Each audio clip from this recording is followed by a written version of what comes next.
ya arhamar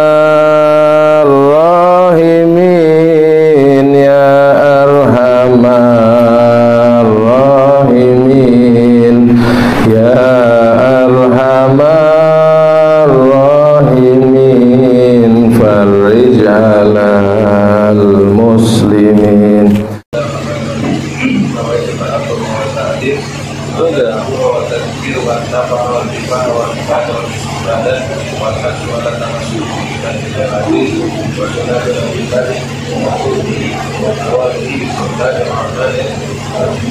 Sampai mana kemarin Imam Ghazali? Sampai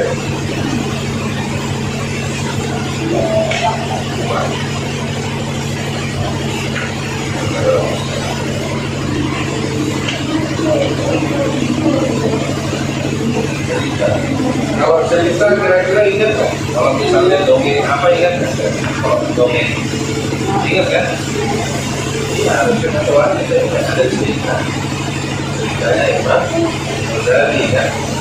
Kalau dia dibentukkan posisinya ringan, harusnya dia gampang dihafal. Tapi kalau dia bentuknya berat, maka sering dilupa. Makanya anggap itu bagian daripada dongeng.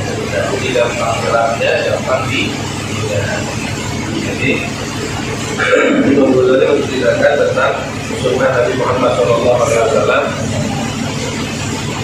susunan ketika menjumpai atau mendekati waktu sholat. Kemudian di sini dikatakan sama Imam Ghazali, summa sholil farad ba'dal jawabil muadzin. Kalau udah kita menjawab daripada azan, ya kan, menandai waktu masuk sholat itu adalah azan. Setelah kelar urusan jawab, setelah kelar kita untuk berdoa kepada Allah Subhanahu Wa Taala dengan doanya Nabi Muhammad SAW. Kemudian apa, persiapkan diri untuk bisa mengerjakan sholat.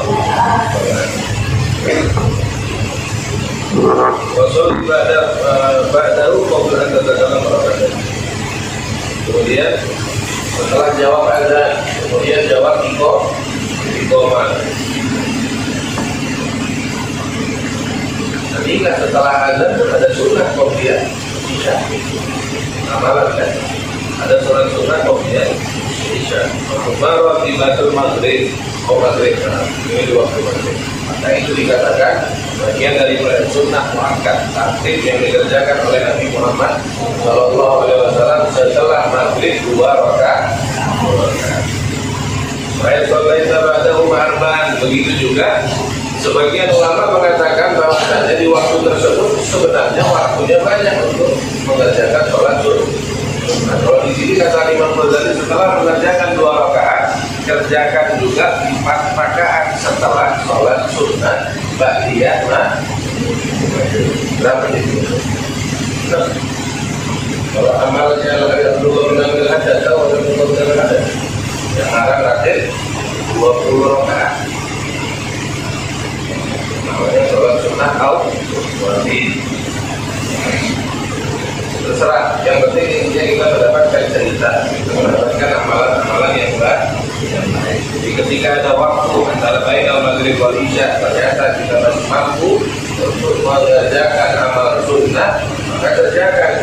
Ya kan? Jangan jadi ini kan tahu ceritanya. Selama ini mengerjakan sholat sunnah pada maghrib berapa? 2 kan? Jadi membuat tadi katakan bahwasannya setelah 2 ada 4 rakaat. Yang mana sholat tersebut dikerjakan oleh baginda Nabi Muhammad SAW, tudiluhunna fa'hunna aidun sunnah. Diperpanjang sholatnya, sujudnya panjang, rukuknya panjang, sholatnya panjang, diperpanjang doa. Wain amkan at-tadwil i'tikaf. Kalau misalnya waktu tersebut mampu antara maghrib dengan sholat maka niatkan i'tikaf di masjid tersebut. Niatkan i'tikaf, kerjakan sholat yang baik. Kalau tidak kerjakan sholat, apalagi kira-kira ngaji, wirid dan lain-lain sebagai. Sampai kapan waktu tersebut? Dari maghrib sampai isya. Dia ma baina isyain Maka hidupkan waktu antara dua waktu isya'i. Kenapa dikatakan dua isya'i? Apa isya'i? Isya'i itu adalah maghrib dan isya.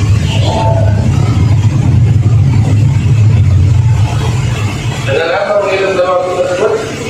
Dengan amal sunnah, seperti sholat sunnah, apalagi Quran, wirid, zikir, doa, tahlil, dan lain sebagainya. Maka mereka bifadli dzalika la yuhsa, yang mana sebagian mereka mengatakan fadilah antara maghrib dengan isya mempunyai darajat tinggi. Bagiannya kan waktu maghrib tadi. Wa huwa nasiyatul lail, dia bagian daripada orang yang bangunan. Apa nasihat bagian? Kayak orang dikatakan bangun malam itu gimana? Malam hari ya. Bayang maghrib buat bisa sudah bagian, termasuk bagian daripada orang yang menghidupkan malam hari. Dianau awalun nasyai, yang mana waktu isya tersebut dikatakan waktu awal daripada seseorang bangun malam. Kapan waktu itu? Ya, dari maghrib itu sudah termasuk ada amal.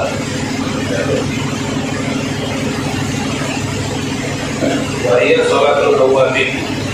Jadi bilang kan, nama sholat sunnah antara maghrib dengan sholat isya. Apa nama sholat sunnah? Apa nama sholat sunnah antara sholat maghrib dengan sholat isya? Apa nama sholat sunnah? Kalau nggak tahu diri. Apa nama sholat sunnah? Antara maghrib dengan isya. Dikatakan sholat sunnah, diperbanyak sholat sunnah. Antara maghrib dengan isya kalau diperbanyak sholat sunnah tersebut dikatakan apa? Ulama bilang sholat sunnah ba'diyah isya, ba'diyah maghrib. Apa namanya? Awatin waktunya isya'i antara maghrib dengan nama sholat sunnahnya sholat sunnah awatin.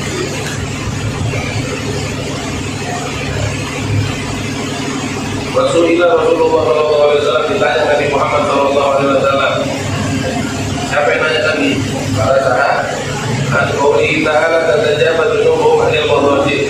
Ada di dalam Quran Allah Subhanahu wa taala mengatakan bahwasanya ada sebagian golongan, ada sebagian orang dia tidak rebahan, menjauhkan dirinya dari kasur. Siapa itu mereka? Orang-orang yang suka bangun malam, orang-orang yang suka mengerjakan amal-amal ibadah di tengah malam. Harusnya waktu malam ngapain? Itu, tapi mereka tidak mengingatkan badannya kepada ada yang dikatakan di dalam Quran kata Jawa itu hukum anil. Maka dia sholat rumah baik dan syahid. Sebagian mereka mengatakan bahwasanya yang dimaksud oleh Allah Subhanahu wa taala adalah sholat sunnah awal. Barang siapa yang mengerjakan sholat sunnah awal, dapatlah sebagaimana yang dikatakan oleh Nabi Muhammad Sallallahu Alaihi Wasallam, ada kelompok, ada golongan orang yang dia bersabar, yang dia mengerjakan segala sesuatu bentuk sunnah sehingga dia bisa menjauhkan dirinya daripada tempat tidur. Begitulah. Apa tidur tiap malam? Bangun malam. Ngapain bangun malam? Fa'innaha, sesungguhnya katanya barang siapa yang mengerjakan sholat sunnah wajib tadhabu bimulani awalin nahar, faedahnya bisa menghilangkan keburukan yang terjadi di siang hari.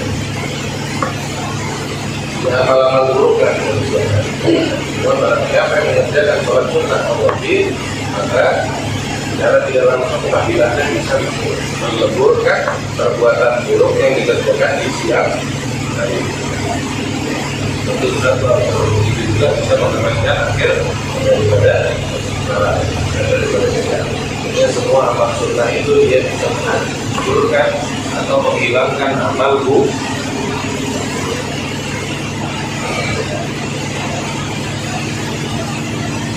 Kalau masuk waktu isya, kata Imam Ghazali, ngapain waktu masuk isya? Ngapain kita, apa amalan ketika orang masuk waktu isya? Apa amalan ketika orang masuk waktu? Apa amalan yang dikerjakan seseorang kalau dia udah mendengar waktu azan dan mendengar waktu iqamah? Ngapain dia? Sholat zuhur berapa rakaat? Di sini kata Imam Ghazali, hidupkan waktu antara azan dan iqamah, hidupkan waktu. Berapa sholatnya? 4 rakaat. Inna doa bainal adzanain wa iqamah la yurad. Bahwasanya ada kabar mengatakan doa seseorang hamba antara azan dan iqamah tidak ditolak sama Allah Subhanahu wa taala. Maka antara azan dan iqamah adalah tempat mustajab.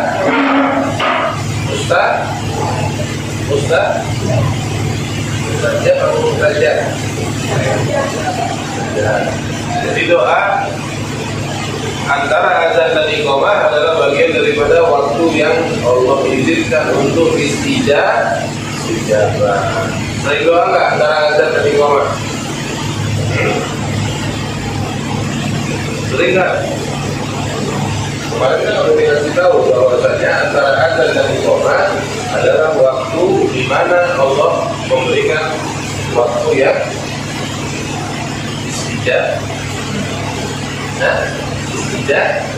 istijabah. Allah bakal minta. Mau minta apa? Mau minta uang. Minta apa lagi? Minta orang tua biar datang. Minta ilmu. Berapa kali kita dikasih waktu istijabah? Kalau kita tunggu azan berarti ada 5 kali. Antara azan dan iqamah sholat kan ada azan, habis itu ada iqamah. Antara azan dengan iqamah itu adalah waktu yang paling. Maka doa nggak di situ? Nggak juga, udah tahu waktu penting nggak doa juga. Gimana? Doa nggak? Nggak. Males doa. Ini nggak benar. Doa dari kita.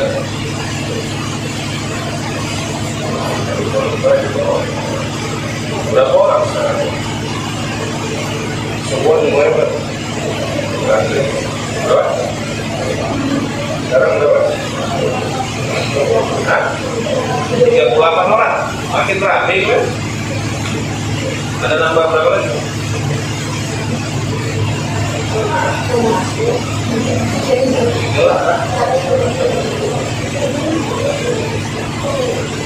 Jadi kemarin kita membahas kitab namanya Risalah Jariyah. Bab apa? Masuk 5 ya. Siapa yang nyatat kemarin? Ini kok kitab-kitabnya nggak pada bawah, tulis kan? Wah, di bawah kan nyatat. Bismillahirrahmanirrahim. Kemarin penjelasan tentang Bismillah sudah ditulis, sudah diingat, sudah dibaca ulang. Bahwasannya ada hukum kan di dalam Bismillahirrahmanirrahim. Berapa hukumnya? Alhamdulillah ada berapa? Terus tulisan Bismillah ada berapa? Kemudian salawat dari Allah apa?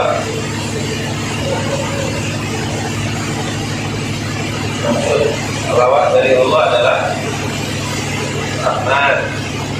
Salawat dari malaikat, salawat dari adami. Belum dijelaskan? Belum akan lupa pengayatan. Jadi alhamdulillahirabbil alamin, segala puji bagi Allah Subhanahu wa taala yang menciptakan alamin. Apa alamin? Alamin ini adalah selain daripada Allah. Segala sesuatu yang Allah ciptakan namanya alamin. Sebagian orang bilang alamun. Alam, langit, apa yang ada di balik langit, bumi, apa yang ada di balik. Segala sesuatu penciptaan selain daripada Allah Subhanahu wa taala. Selain daripada Allah Subhanahu wa taala adalah alamin. Hamdan liwafidi namahu wa yukafiru mazidah. Segala pujian selalu disebutkan oleh Allah Subhanahu wa taala. Wa sallallahu ala sayyidina Muhammad. Dan selawat Allah Subhanahu wa taala atas Sayyidina Muhammad. Salawat dari Allah, innallaha wa malaikatahu yusholluna. Berarti kan Allah berselawat atas Nabi Muhammad. Apa bentuk selawat Allah atas Nabi Muhammad? Adalah rahmat, ya kan? Rahmatan buat Nabi Muhammad. Innallaha wa malaikatahu, malaikat berselawat nggak buat Nabi Muhammad? Maka selawatnya malaikat itu adalah istighfar buat Nabi Muhammad. Ya ayyuhalladzina amanu, wahai kalian orang-orang yang beriman. Maka kalau tidak beriman dia nggak bakal selawat. Kalian selawat berapa kali sama Nabi Muhammad? Kalau tanda-tanda orang beriman kepada Allah, dia senang selawat atas Nabi Muhammad. Maka dikatakan dalam ayat itu lanjutan, ya ayyuhalladzina amanu, wahai kalian orang-orang yang beriman. Maka berselawatlah atas baginda Nabi Muhammad. Salawat daripada adami makhluk Allah, hamba Allah, apa buat Nabi Muhammad? Tadarru wa du'a. Merendahkan diri, kemudian permohonan doa kepada Allah melalui Nabi Muhammad. Sayyidina, apa yang dimaksud dengan Sayyidina? Allahumma sholli wa sallallahu ala Sayyidina. Apa Sayyidina ini? Apa definisi dari Sayyidina? Satu kemarin. Sayyidina ini definisinya atau ciri-ciri seseorang yang bisa dipanggil Sayyid. Ya kan? Sayyid adalah tuan artinya. Apa artinya? Apa artinya Sayyid? Sayyid artinya apa? Nggak boleh ngomong wanita. Nanti kan kita Sayyid itu kalau kita artikan ke bahasa Indonesia artinya Tuhan. Kita panggil Rasulullah SAW dengan kata-kata Sayyid. Apa yang menjadikan Nabi Muhammad SAW pantas dipanggil seorang Sayyid? Apa ciri-cirinya?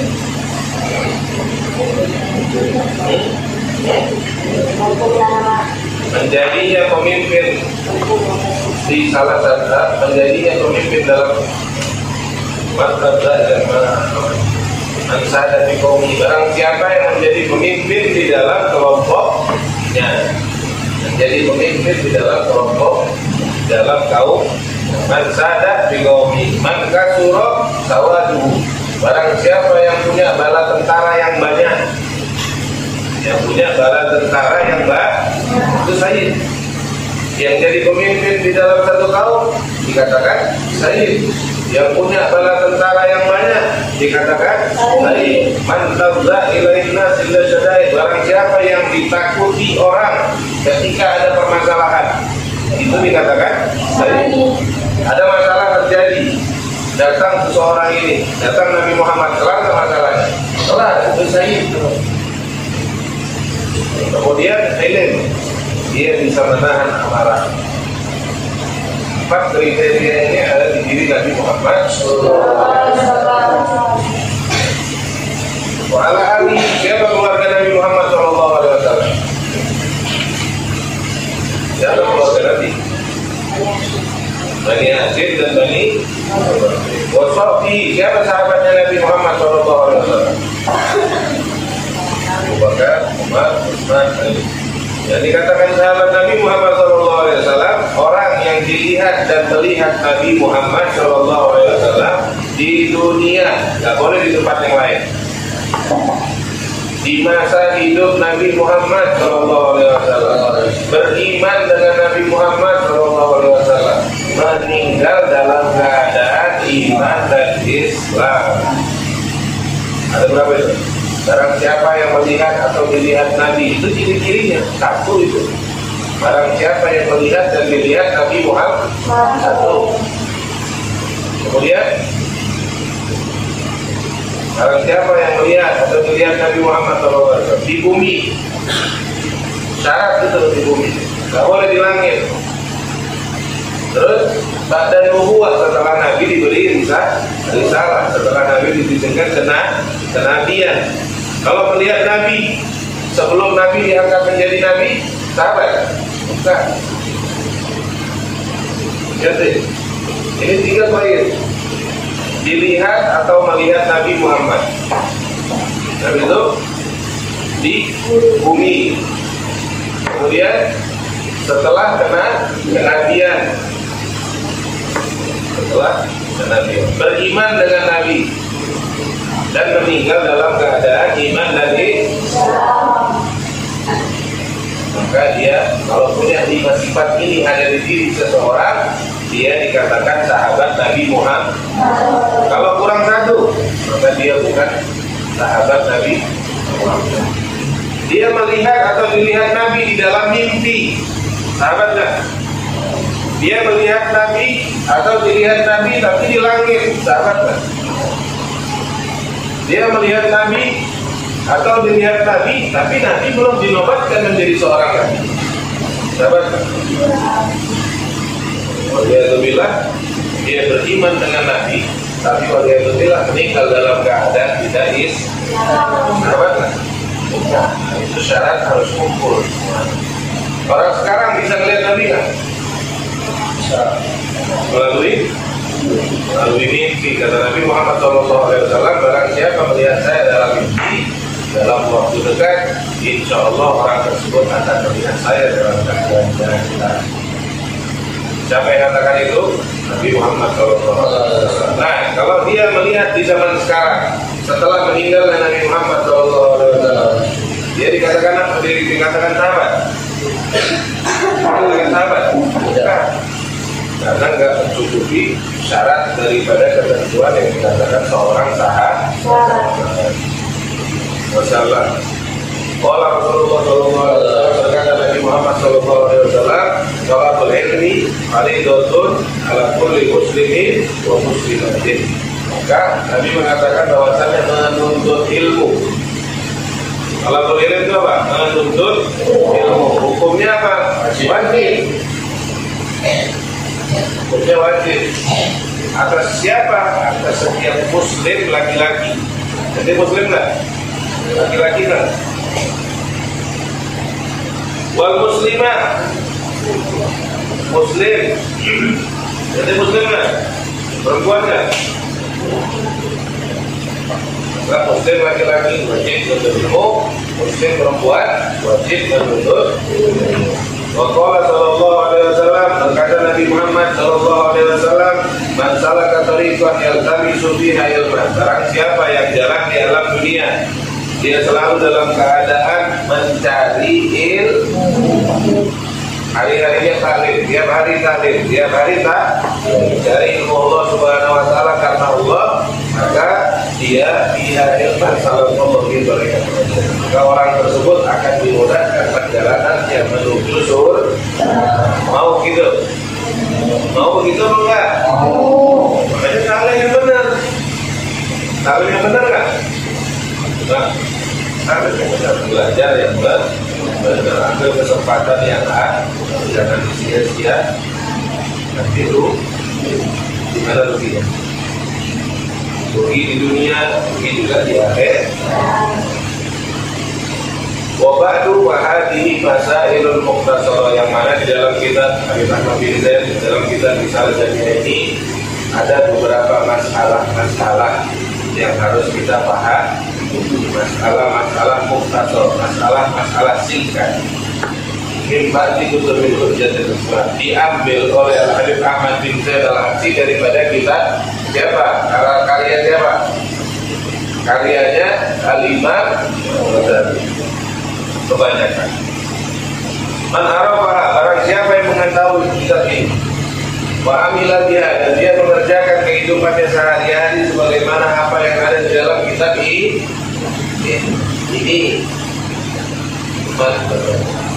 Narjulahu minallah, maka Habib Ahmad bin Zaid al-Habsyi memintakan orang tersebut kepada Allah Subhanahu wa taala, minta apa? Minta adiyakuna min ahlil ilm, semoga orang tersebut dijadikan seseorang yang alim. Mau nggak dijadikan orang yang alim? Mau. Buat apa? Buat apa? Alim buat apa? Ya, Arjulahu minallah an yakuna min ahli ilm zahiran wa zahir dan secara zahir dan kembali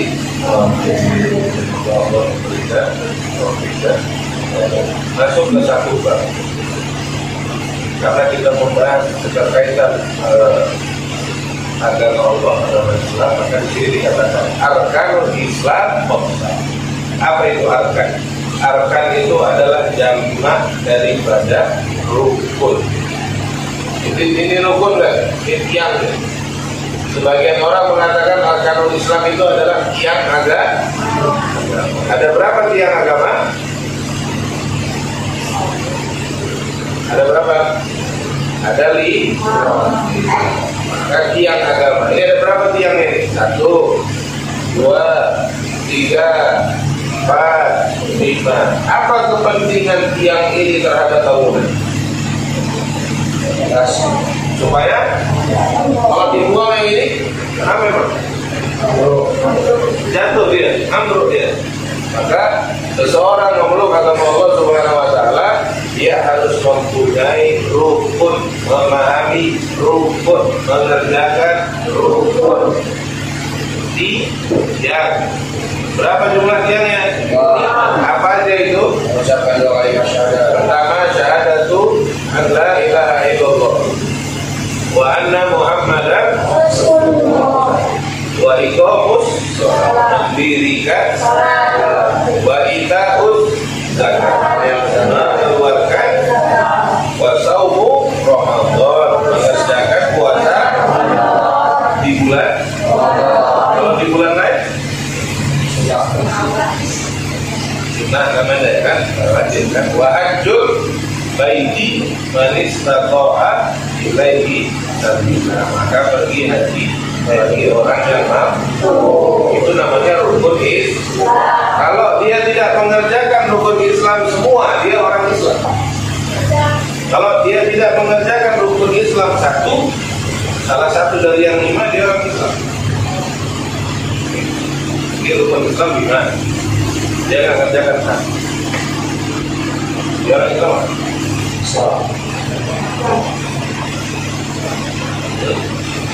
Karena persyaratan seseorang dikatakan Islam, dia harus mengerjakan rukun. Kalau kita tidak mengerjakan satu, masuk kemana dia? Hukum.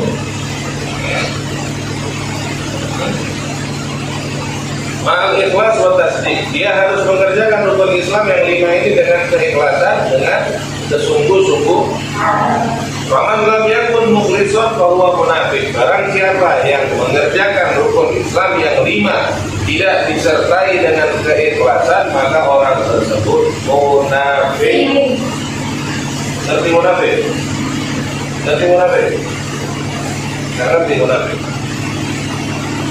Jadi kalau dia tidak mengerjakan karena ikhlas karena Allah Subhanahu wa taala, syahadatnya bukan karena Allah, sholatnya bukan karena Allah, puasanya bukan karena Allah, dan seterusnya bukan karena Allah, maka dia tidak ikhlas. Kenapa? Ikhlas itu apa emang definisinya? Ikhlas itu mengerjakan amal ibadah hanya karena Allah. Sholat karena Ustaz Yusuf, ngaji karena Ustaz Yusuf.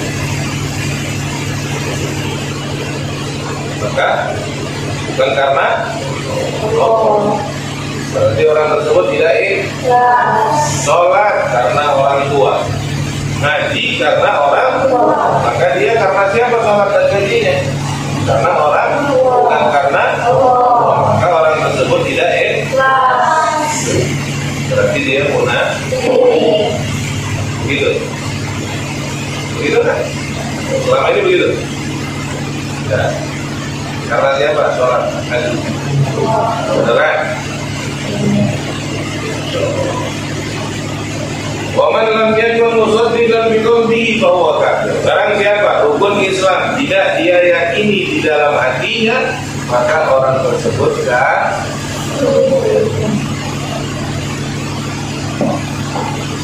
Paham ini? Kalau rukun Islam dia kerjakan bukan karena Allah, maka dia munafik. Kalau rukun Islam dia kerjakan tapi tidak diyakininya dengan hatinya, maka dia orang kafir. Dia mudah-mudahan selamat daripada dua permasalahan ini. Semoga rukun Islam yang kita jalankan sesuai sebagaimana tuntunan Nabi Muhammad SAW. Segala sesuatu yang kita buat karena Allah. Amin ya Allah. Yang saya bilang salah satu rukun Islam. Iya, kalau misalnya dia bilang sholat itu bukan kewajiban daripada rukun Islam. Di dalam Islam apa di luar? Maksud saya yang kelimanya itu Apa yang di bagian mampu. terus? Jadi kalau Itu kan ada syarat bagi orang. Ada dua yang ada syarat. Zakat. Kalau nggak adalah harta yang kita mengeluarkan, maka wajib zakat. Bukan dia menafikan. Dia tidak mengeluarkannya karena tidak kemampuan dia. Syarat di dalam syariat pergi haji dan mengeluarkan zakat kalau ada kemampuan. Kalau nggak ada, tapi ini enggak ada satu orang. Nih, dengar nih. Sholat di dalam Islam nggak wajib. Dia apa? Bukan Islam. Dia keluarkan daripada itu. Jadi enggak gitu permasalahan yang antum maksud. 5 dia yakini, tapi dia tidak mampu untuk berhaji. Kenapa? Karena ada keterbatasan. Kemudian dia belum bisa mengeluarkan zakat. Kenapa? Karena belum ada yang mau dikeluarin. Puasa, sholat, syahadat itu harus dipegang. Tapi ketika dia nafikan salah satu rukun daripada rukun Islam, bukan bagian daripada rukun Islam, maka dia berubah. Itu maksudnya. Allahu ada yang lain? Kalau nggak ditanya, kalau nggak tahu berdiri. Ada yang lain? Allahu haram. Nanti minggu depan lewat catatan, karena kan itu. Ini kan rukun Islam yang 5 kan udah harus dicatat. Terus koedahnya, siapa yang melakukan itu kan udah boleh dicatat, ya kan? Buat pegang. Tapi mudah-mudahan minggu depan udah ada kita. Ya, satu. Bukan orang ini mulai berapa nih? Ya, 7. Jadi kita ini besok, jadi kalau kita langsung ya. Tulis bahasa ini. Berapa dah? Tidak ada yang kurangnya saya. Sudah. Yang sama tadi. Ini yang saya tulis cuma 3, belum lagi. Ini yang saya tulis dilihat atau dilihat, melihat atau dilihat Nabi, beriman kepada Nabi dan tinggal dalam keadaan Islam. 2 lagi di bumi.